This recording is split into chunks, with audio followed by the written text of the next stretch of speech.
This is the third in my series of posts on the Flagler Museum in Palm Beach. This week we are in the second floor with the master bedroom and the guest bedrooms. The Flaglers shared a bedroom, which was uncommon among the wealthy. If you could afford a very large house, then you could afford separate bedrooms.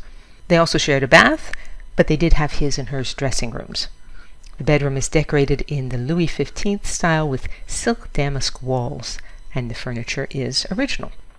The master bath has all the modern conveniences, including a telephone on Mrs. Flagler's dressing table. In New York City, a room this size would long ago have been converted into a studio apartment, and it would be a large studio apartment. This is one of the many guest bedrooms.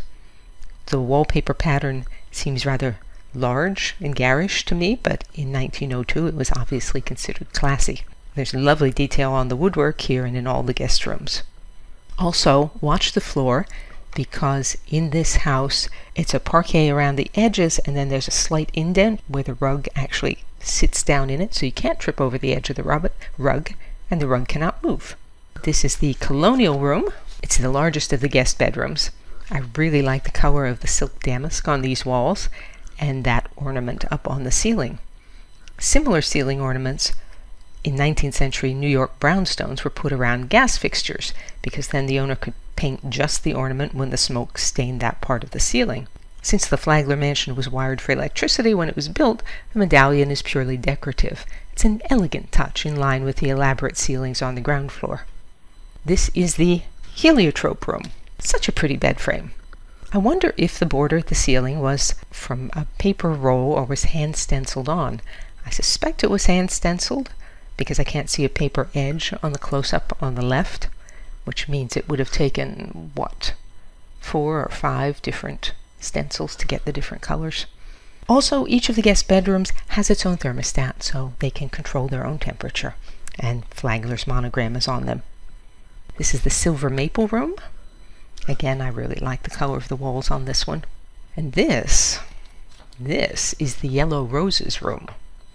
That is a lot of yellow roses.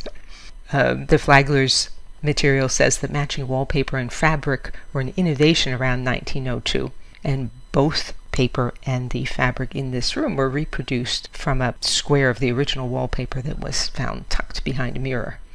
Rambunctious and relentless roses.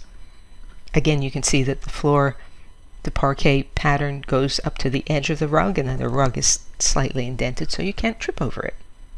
And finally, the morning room, a corner room on the second floor that was Mrs. Flagler's domain for playing music or writing letters. Next week, in the final post on the Flagler, we will look at Henry Flagler's railroad car.